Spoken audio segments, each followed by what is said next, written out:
Good morning, hello and welcome once again. What a wonderful start to day two. We heard the Chief of Army Staff, we heard one of India's sharpest politicians, and now one of India's sharpest economists, Sanjeev Sanyal. Warm welcome to the conclave. Gives me great pleasure to introduce him once again as the Principal Economic Advisor in the Union Ministry of Finance, a writer, economist, and a collector of old maps. Sanyal has spent 2 decades in the financial sector. He was, in fact, the global strategist and managing director at Deutsche Bank till 2015. 2 years later, he came into the government, a lateral entrant, and we had many more of those being announced yesterday. A product of SRCC, admissions are on, and a Rhodes Scholar at Oxford. Sanjeev, thank you very much for being here with us. Just as we got into the session, ladies and gentlemen, I was telling Sanjeev that my first opening line would be on the Friday blockbuster of reforms yesterday. And as my colleague Manu Rajvanshi ran a headline yesterday in Business Today TV on India Today, government says Tata to Air India. And Sanjeev, you tweeted about that. How significant is this moment in our economic reforms journey? We've seen that as far as reforms are concerned, since 30 years, the left, the right, and the center, we've disagreed, we've taken U-turns, right turns, left turns, whatever. But this is a seminal moment. Your thoughts on this? First of all, let me begin by saying a big thank you to India Today for inviting me to be here, and to all of you to come and listen to what I may have to say. You're absolutely right. The Air India privatization that happened yesterday is indeed a seminal moment. It's something that we have been talking about for quite some time. As you know, this government has been quite unapologetic about privatization. We have in fact removed the old euphemism disinvestment, and we use the word privatization. We have in fact also gone further and said we will monetize a lot of underused, utilized assets in the government. So we are unapologetic about this approach. Now the question that everybody consequently asked is, okay, that's the intent, but when are you going to actually begin doing them? And so and of course we have in the past done smaller ones, but this one was a big one. It's obviously very, visible to everyone. So I think having done this and demonstrated that, such a move can be quite popular, by the way, if you read whether social media or Absolutely. other no one's disagreeing with it. No one is really seriously disagreeing with it. But I have to... so I think the point here is that it had to be demonstrated that a big privatization could be done, it could be done cleanly, and that it would be a popular move. Would you say that with this, the Modi Sarkar has finally overcome the disinclination for radical steps due to the Sood Boot Ki Sarkar jibe? I ask you this because the same company in 2003 was almost on the verge of being sold, but corporate lobbying prevented it from being sold, and obviously your government has demonstrated massive political resolve. So have you overcome that jibe? Well, I thought that people accused us of doing too many radical things. So if you just look at the last few years, just look at the large number of reforms we have done, even in very difficult times. So, through the last 18 months, obviously the world economy has gone through many shocks. But the approach that almost every other economy has taken has been a purely demand-driven, demand management approach to managing this COVID crisis. But if you have looked at the way we have approached it, it's been, yes, we have to obviously do some demand management. No income support. That was one of the defining approaches, and lots of economists have criticized that. Jahangir Aziz of JP Morgan says that that's been the biggest mistake that this government has committed. On the contrary, we have done some support. We have created the world's largest food program with 800 million people being given free food. We use the Jan Dhan system to provide support. But what we did, and which is where I think it's important that people understand, is that our approach was not that you can revive the economy based in demand management. You can use demand management for a safety net. When you get a shock, you need to make sure people don't starve, people have some money in their pocket. You don't get cascades of defaults happening through the financial system and so on. So we provided the support for that. But reviving the economy ultimately has to be a supply-side reform approach. We were very clear about this. In fact, if you talked to me 18 months ago, I would have told you this, and I'm telling you this again. And so look at the reforms we have done. We opened up so many sectors, whether it's drones, whether it's cartography, we introduced factoring in finance, all kinds of Point reforms. taken, Sanjeev, and I'm completely with you, and I don't think there's anyone who bears a grudge on privatization and on Air India. But I also want to refer to a tweet that I just saw as we were preparing for this. It says, Reliance ATF, Adani Airports, and Tata Airline.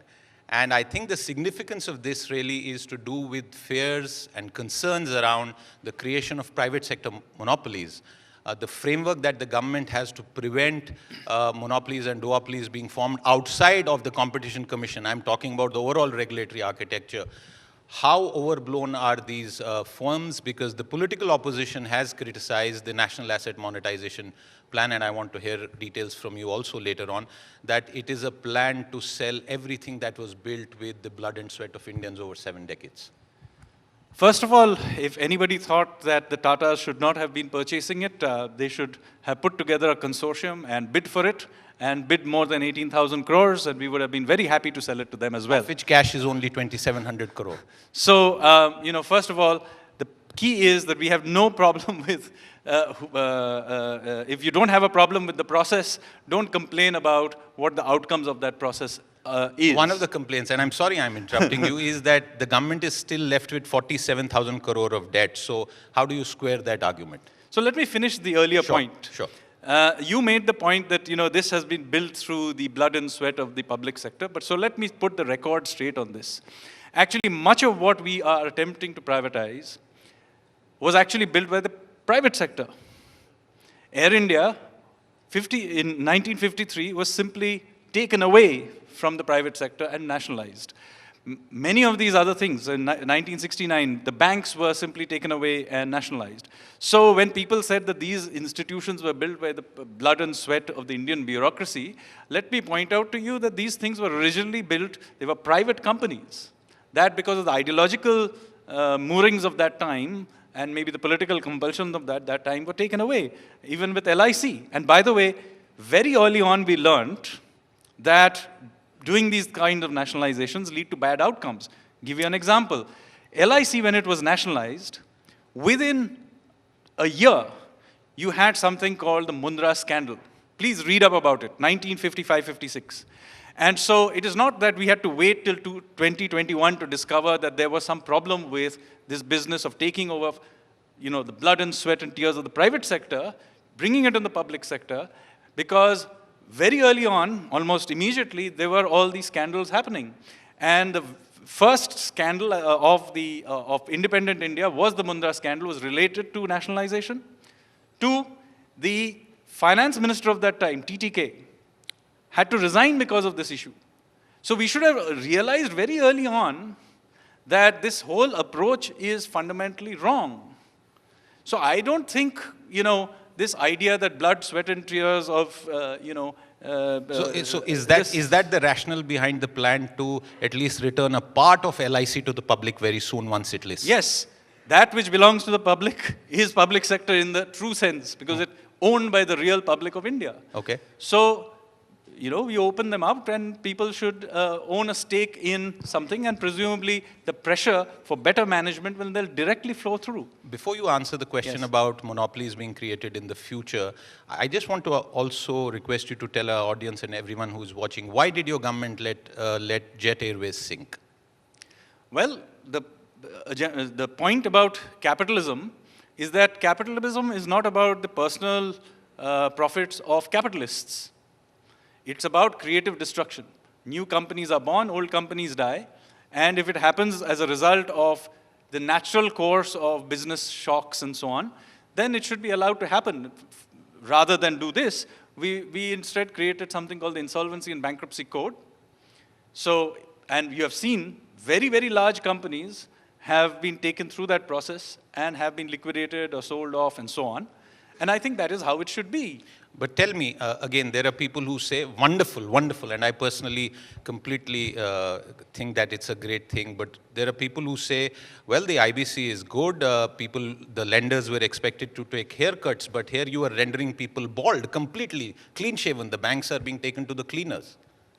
Well, if the asset has a value, which is much more than that, there is a process by which it is put up, and the lenders decide whether there is a bid that is higher, and they have to take a judgment. The lender, the point is the to lenders owned mostly by the government of India. Well, some of them are not, but it is by and large allowed to their judgment what is done.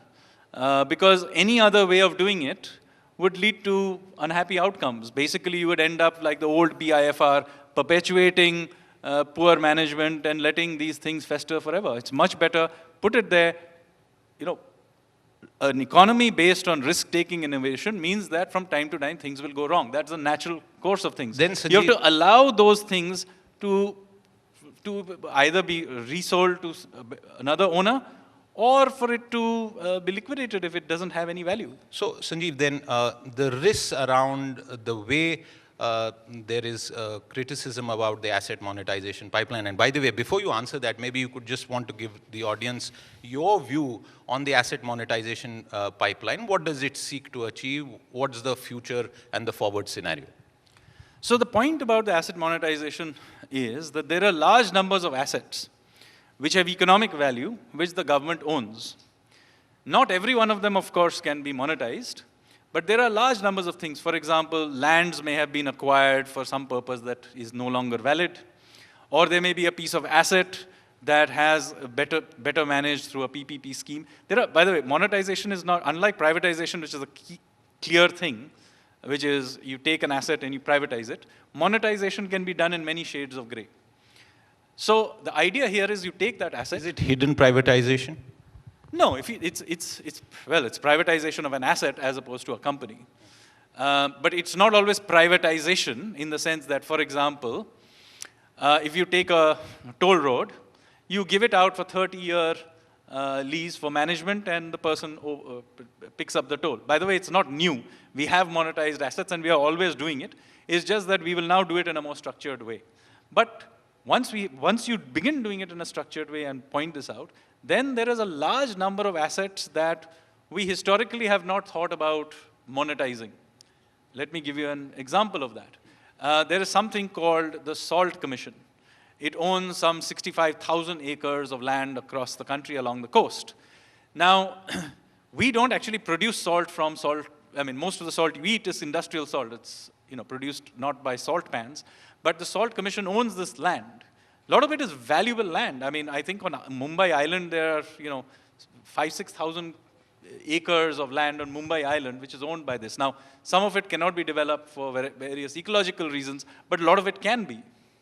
Sanjeev, I have to interrupt you here because you're talking about land monetization. Great idea again. Let's take the example of Videsh Sanchar Nigam Limited.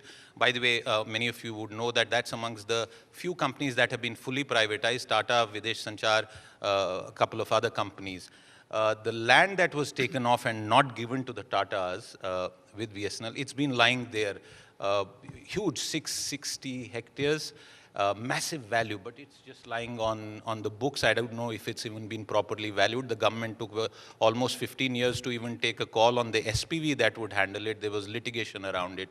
How then can we be confident that you will pull it off this time? And I say this with reference to a newspaper report today that someone in the DIPAM, in the Ministry of Finance, which you are part of, has said that we need far more competence within the disinvestment ministry to handle the future pipeline. Well, I mean, the fact is that this is the same team that did this Air India privatization yesterday, so I don't know why anybody should be questioning their competence. But anyway, the fact is that there are significant assets that have not been privatized along with the airline itself. Those assets will now be taken through the monetization route and monetized in various ways.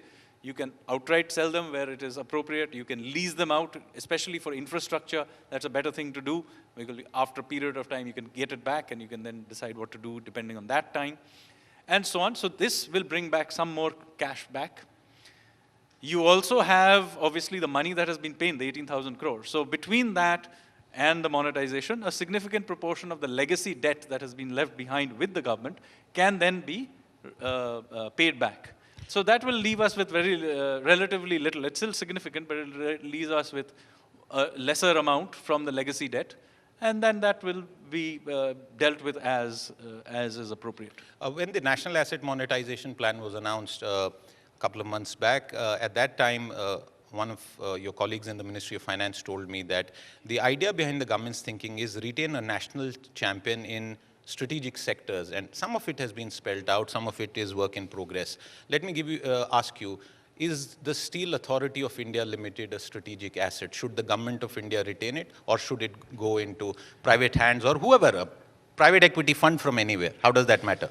So I think we have been very clear about how we want to go about this. There is a strategic list and a non-strategic list. They are publicly available. You can Google it up as we speak. Obviously, in the strategic list, there are certain sectors like defense, certain parts of the banking system where we intend to retain public presence. And there are a whole bunch of other sectors where we intend, for a variety of reasons, to retain a public sector presence. For all other things, which is the non-strategic, we are open to privatize them. We have made this absolutely clear. Now, this is not to suggest that we may not create. What is the core strategic sectors? Just for a general lay audience. So defense is an obvious one. Okay. Banking, parts of the banking can be a mixed sector, but we will maintain always some presence in the banking system. There are obviously problems with public sector banking. But as why would the government want to retain anything in the banking sector? Is it to do loan melas and give out money just before election years? No. So there are certain reasons you want to do that. While private sector is obviously worldwide does banking, and it does in India as well. The fact of the matter is there are problems with private sector banking as well, as we have seen with certain instances like Yes Bank and so on.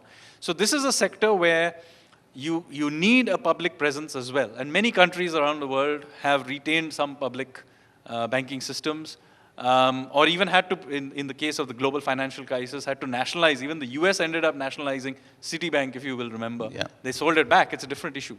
So there are problems with purely private-run banking systems. So we intend to retain some capacity there. There are certain social objectives we may want to reach. There is also the issue of, there is an implicit government guarantee to them. So consequently, they are able to raise money and do certain kinds of things. So that is something we want to. There is also, by the way, a willingness to create new public sector enterprises when it's necessary. Yes. So this is an important thing people don't realize, that this is also the Payments government. Corporation is a fantastic example, for example. Which one? The National Payments Corporation. Yes, we are also thinking of, we are in fact in the process of creating a new DFI, Development Finance Institution. So this is in some ways, while we have a general preference that the government should not be involved in running airlines and hotels and so on, where a new public sector enterprise is needed to be created because it's it's an activity which the private sector is not doing, or it's a utility, for example, in the case of payments, we are not shy about creating new public sector enterprises. Okay.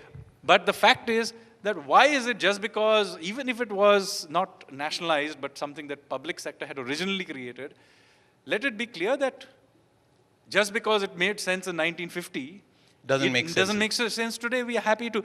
You have to have a practical, iterative approach to running the economy. Okay. In the 5 odd minutes that we have left, I want you to look ahead for the next 10 years. We've spent a lot of time on what's already happened.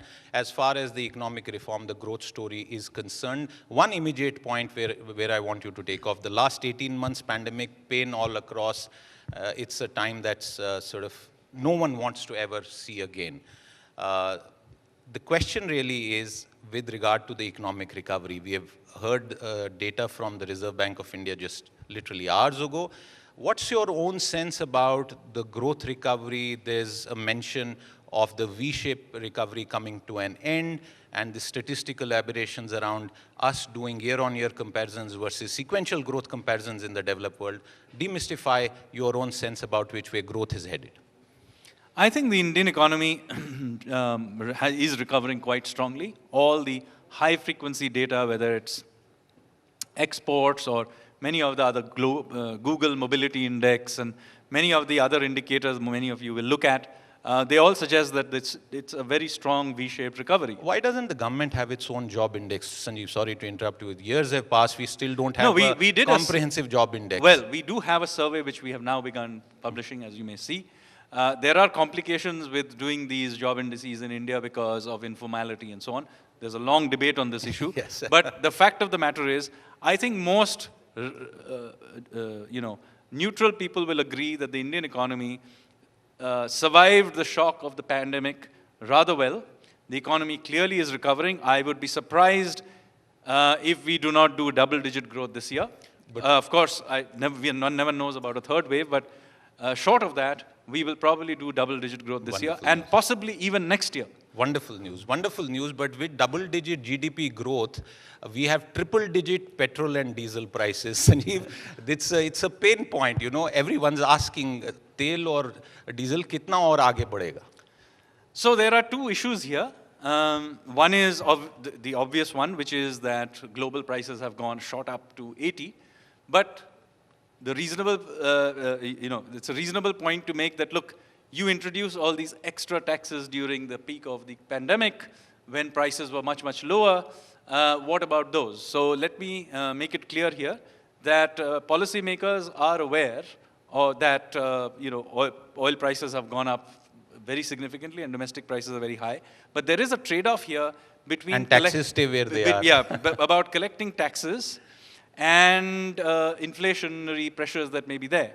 Now, it's something we relook at all the time, but let me assure you that this trade-off, and there's no right and wrong answer about this, where to be on that trade-off is something that policymakers think about a lot. But the good news is, whether and what we do into the future is different, but we have created a large kitty of revenues, so our fiscal numbers are exceptionally good right now. Yes. And we have the resources to ramp it up, especially on capital expenditure on infrastructure. So I think you will see our ability to ramp up growth past any blockages from third wave, etc. Once we have the visibility, we can really ramp up growth. I want to bring in my colleague Rahul Kamal here on this. Rahul, quick interjection from you. Can we get a mic to Rahul here on the stage? Yeah, right there, quickly.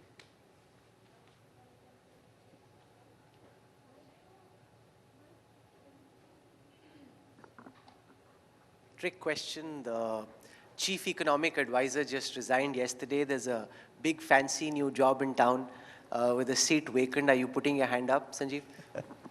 So as far as this is concerned, Subbu put up a statement very clearly stating his position and why he may not be seeking a renewal. So I think that is well written, and I think I have nothing much more to add to it. All right. Okay. Are you putting your hand up? Like, would you like to? Obviously something I will not comment on, so why bother asking me that? Okay. I want to come back to the final question, really, and I know a lot of our viewers, the extensive, massive reach of All India Today properties and Millennial India, Young India, Startup India is going to ask, do you think job growth is going to become sustainable? If not now, at least a year later, because that's the biggest economic concern for the Aam Aadmi. The critical thing for job growth is economic growth. That is what creates this idea of jobless growth is a non-starter. There's more than adequate evidence that if you see growth coming back, and I think that is happening, then jobs will come back with it. Equally important is that to remember that the post-COVID world is not a reinflation of the pre-COVID world. So this new world will have its own technologies, its own supply chains, its own industries. So this is the reason we have put in so much effort onto the supply side, opening up new vistas so that whatever new world we enter allows for those sectors to grow fast and to suck in jobs. Meanwhile, there are certain areas where we have chosen, you can call them choosing winners, where we have introduced something called a PLI scheme. And there we are encouraging people to ramp up. So both in terms of opening up sectors for new sectors, as well as sectors we have identified which have probably high potential for scaling up, we have given a PLI scheme, very successful as it happens to be. And I think you'll be surprised how fast you'll also get, expansion in jobs. In fact, there are some sectors which already have shortages, for example, in the IT sector. Absolutely. Before I let you go, one final question. The last book I read was Ocean of Churn. What's the next one that you're working on? Well, I have a long-term project of writing a book re-looking at the Indian freedom struggle from the perspective of the revolutionaries. Now, I've been writing this for years, but obviously making very, very slow progress on it. Okay. All right, Sanjeev Sanyal, thank you very much. Always a pleasure talking to you. A big round of applause for the Principal Economic Advisor in the Ministry of Finance. Thank you very much. Thank you.